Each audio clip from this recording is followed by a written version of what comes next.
Get out of here. Leave as I warned you over the phone. If you dare reprimand my daughter again, you'll have to leave. You ignored my warning, so kindly get out. The absurdity of Emily's demand leaves me speechless. Emily, my sister-in-law, stands there, her face a mask of self-righteous indignation. You're just my brother's wife, an outsider. Stop pretending to be part of our family, she spits, her words cutting deep. Hearing these words from Emily shatters something inside me. I had endured her verbal abuse and her daughter Olivia's selfishness, thinking they were family. Now all the things I did with their interests at heart have been entirely negated. I have no reason to respect Emily and Olivia anymore. All right, I'll leave, I reply calmly and start packing my things. Emily and Olivia laugh heartily at my situation, but their laughter won't last long, I think, as I gather my belongings. My name is Chloe, and I live with my husband Ethan and his parents. Ethan had requested that we live with his parents once we were married. At first, I hesitated, but when I met Ethan's parents, I realized they were decent folks who respected boundaries. Convinced that life with them would be manageable, I accepted Ethan's proposal. Once we moved in together, my mother-in-law took over all the housework while I worked outside.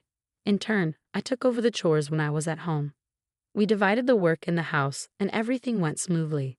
However, the visits from Ethan's sister, Emily, were always distressing. Emily had a daughter, Olivia, and they frequently visited us. Each time, Emily would relentlessly take jabs at me. Chloe, can I get a cup of tea? I'm so tired from my part-time job and raising my child. You must be relaxed on your days off at home. I'm so jealous, she'd say. Well, I also work when I'm at home. Of the work you do at home is insignificant. I go out to work every day and have a leadership position. Don't compare yourself to me, she would retort. When it was time for Olivia to find a job, Emily often came over to complain about why Olivia couldn't find one. Olivia is excellent, just like me. The recruiters who reject her must be blind. Maybe she could broaden her job search, I'd suggest. What could you, who barely works, know? Shut up, Emily would lash out furiously. It seemed Olivia finally landed a job after most of her classmates did. Olivia and Emily came over to report the good news to my mother-in-law. Granny, I got a job. Look. Olivia proudly showed off her job offer letter to my mother-in-law, who smiled contentedly. Well done, Olivia. Yeah, I didn't expect to get into such a large company in the end. The interviewer was kind from the start, Olivia beamed. Next to Olivia, Emily grinned broadly. This company is a subsidiary of the company I work part-time for. My name might be known even in the parent company since I've been around a while. So I got the job thanks to Mom, huh? Olivia mused. It could be. The interviewer saw your name, recognized you as my daughter, and probably had a good impression. Come April, Olivia was to attend a month-long training program for new employees. The training location was only a few minutes away from the home where my in-laws and I lived. Emily, knowing this, called my mother-in-law. Mom, I want Olivia to commute from your house during her training. The training place is over an hour away from our home. We have a spare room, and I don't mind at all. Let me just check with Chloe. Do you need to ask Chloe? Well, but that's your house, right? Chloe is just living there. She won't complain, Emily insisted. Thanks to Emily's insistence, I only found out that Olivia would be living with us for a month after everything had been decided. I was a bit puzzled, but there was no reason to oppose Olivia living there. I warmly welcomed Olivia, and our shared life began. Once the training began, Olivia was late 1 out of every 3 days, despite the training location being just a stone's throw away. It seemed that her habit of waking up at a fixed time every morning had completely disappeared due to her relaxed student life. Grandma, why didn't you wake me up? I called you many times. If I don't make it in time, calling me doesn't mean anything. Ah, forget it. I'm taking a morning off today. Please call the company and tell them I'm taking half a day off due to poor health. Olivia, you're an adult now. You should be doing such things yourself. If I say I'm too sick to even make a phone call, it'll be more believable. Just do as I say, Olivia demanded, taking advantage of my mother-in-law's soft spot for her granddaughter. Olivia had become completely spoiled. Even when she came home from training, Olivia wouldn't do anything for herself. Grandma, I'm tired. Is dinner ready? Welcome back, Olivia. I'm just about to make dinner. What? You're just starting now. Why didn't you have it ready by the time I got home? I'm tired, and I want to eat right away. You're so thoughtless, Olivia snapped. I'm sorry. I'll have it ready soon, my mother-in-law replied, clearly rattled. Seeing my mother-in-law being pushed around by Olivia, who was probably tired from her first job, I couldn't stand it anymore and spoke up. Listen, Olivia, having a warm meal waiting for you when you come home isn't something to be taken for granted. Why don't you show some appreciation to Grandma? Why do I have to listen to you, Chloe? You're not even family. Stay out of it. Not family. I married Ethan, so I am part of your family, Olivia. Mom said Chloe is my brother's wife, so she's an outsider. Then let me tell you as a senior member of the workforce, Olivia, that you should take more responsibility for yourself. Waking up on time to avoid being late is a basic rule of being an adult. A senior in the workforce? Chloe, you're not even going to work every day. Wait till you're actually working hard like me or Mom before you start acting all high and mighty. Olivia completely ignored what I was saying. Then, one day, when I returned home from work, I could hear Olivia's loud voice coming from the living room. What do you mean you're going out? It's unacceptable that there's no dinner when I come home exhausted. I'm sorry, but we're looking forward to our theater outing that day. Your theater outings are just fun and games. I have work. You need to cancel it. Apparently, my in-laws had informed Olivia that they were going to the theater next week and wouldn't be able to cook dinner, and this had infuriated her. I was well aware that my mother-in-law had been looking forward to this day at the theater for quite some time. However, I was worried that if things kept going this way, they might feel compelled to cancel their plans to avoid upsetting Olivia, so I hurriedly proposed a solution. Since you've been looking forward to this, you should go. I'll take care of Olivia's dinner that day. My in-laws seemed thrilled by my suggestion but quickly began to worry. But isn't that a workday for you, Chloe? Are you sure it'll be all right? Yes, if I arrange things now, I think I can get home early. So don't worry and have a good time. On the day of the theater outing, I left work early to come home. My in-laws happily left for their event. After seeing them off, I did some shopping for dinner and waited for Olivia's return. As always, as soon as Olivia came home, she lay down on the couch and waited for dinner. Oh, I'm hungry. Chloe, hurry up and get cooking. Olivia, let's cook together today, I suggested. At my words, Olivia jumped up from the couch. What? Why do I have to do that? Isn't it natural to cook your own food? No way. I've been at work. I'm not doing housework when I'm tired. I've been working too. I've got the ingredients. Can't you just help me out? You, Chloe, can come home whenever you want from your easy job.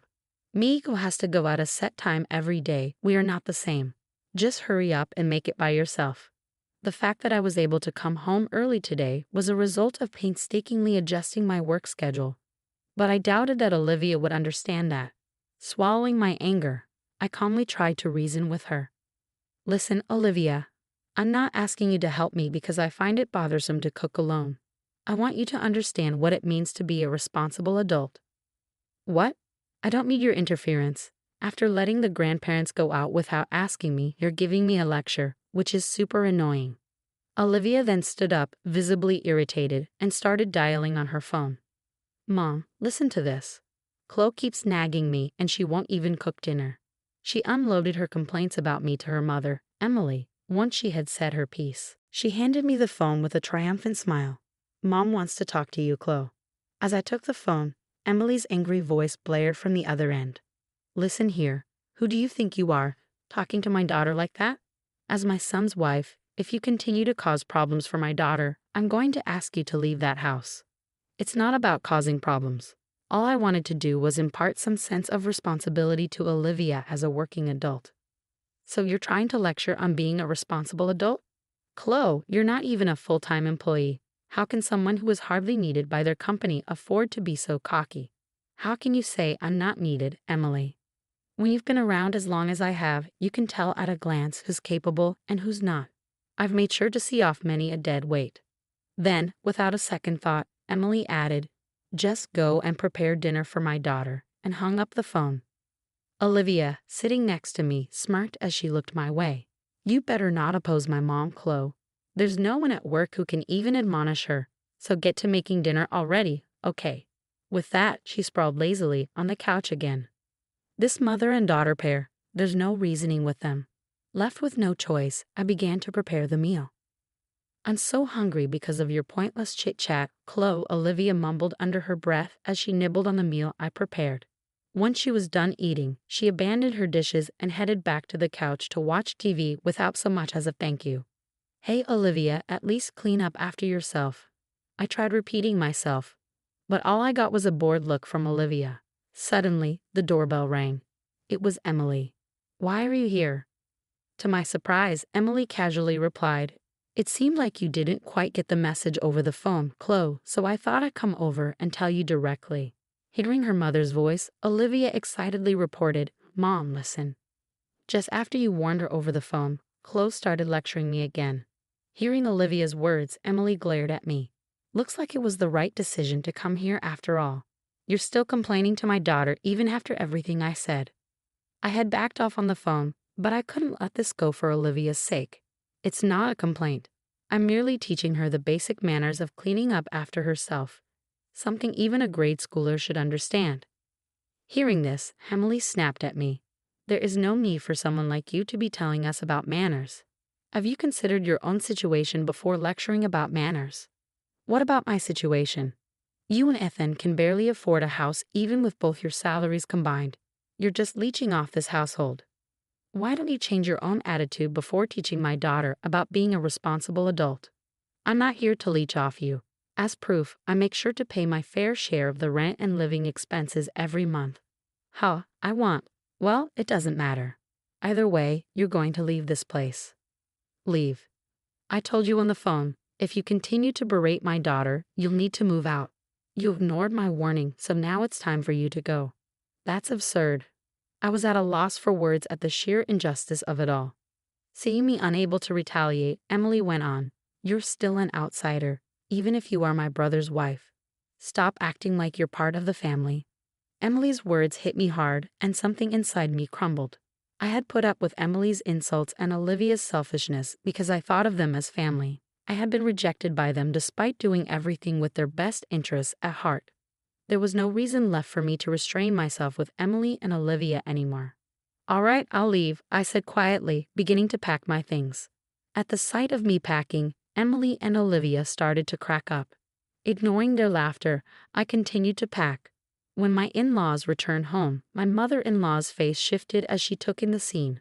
Oh, is that you, Emily? Chloe, what's with the luggage? Before I could answer, Emily chimed in. Chloe has been lecturing Olivia while she can't even do her own job. She's become such a nuisance.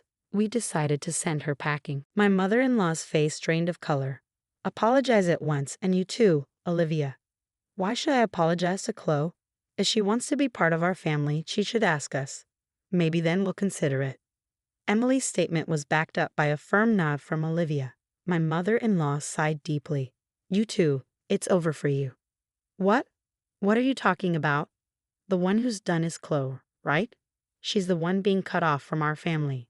Emily's brazenness left my mother-in-law shaking. Do you even realize who made it possible for Olivia to get her job? That's me, the part-time manager.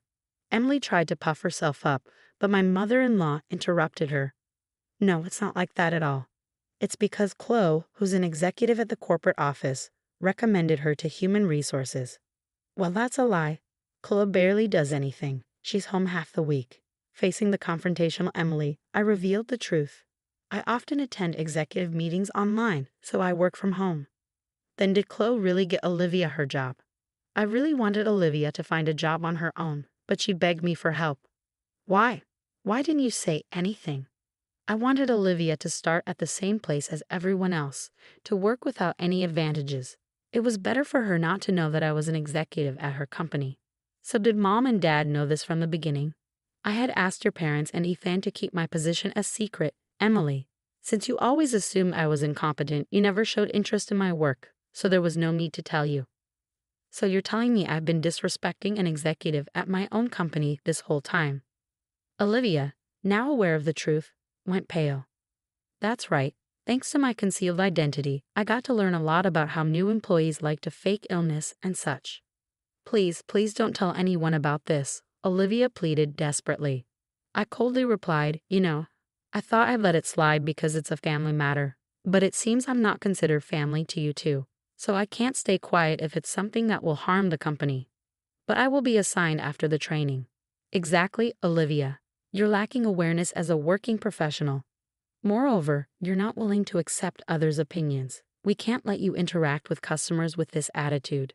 Emily, in her panic, clung to me. I'll take back what I've said. Olivia is Chloe's adorable niece. Don't report anything that would harm her situation. Emily, don't you think you should worry about your own role? What? Your part-time team's high turnover rate has been repeatedly brought up in the parent company's meetings. If it comes to light that you, as the manager, are forcing part-time employees to quit, it's going to be a big problem. Emily remembered her own words, and her face tightened. Wait, that's a misunderstanding. I was just guiding the unproductive part-timers, and then they quit on their own. I'm not responsible for this. Well, that can be investigated. We have a meeting next week with your company's board members. We'll report this and have it thoroughly examined. No way. My hard-earned managerial position. Afterward, I decided not to leave the house after being persuaded by my mother-in-law. However, I did report Olivia and Emily to the company. Olivia ended up attending a training center in the mountains for retraining for 6 months, while her peers were assigned positions one after another. It seemed she was thoroughly trained on the basics of being a professional. Emily's workplace underwent an audit at my direction. With complaints from other employees and testimonies from those she had forced to resign, it was found that Emily was using her position of authority to cause a lot of stress to those around her. As a result, Emily was fired. Emily seems to have started a new job to cover her living expenses. However, since she's only ever worked at one place before, she's having a hard time getting the hang of her new job. Despite this, she still acts high and mighty and seems to be on the verge of getting fired from her new job as well. At this rate, her life will likely continue to be difficult. On the other hand, I continue to live peacefully, sharing household chores with my in-laws as usual. This incident seemed to have taken quite a toll on my mother-in-law. Chloe, I'm sorry, because I've spoiled Olivia and Emily. I made you go through such unpleasant experiences. No, it's fine. I was happy that you stood up for me. Having had a good talk with my in-laws, I feel that our bond is even stronger than before. Even though my sister-in-law turned out to be a challenge, I look forward to continuing to live with my mother-in-law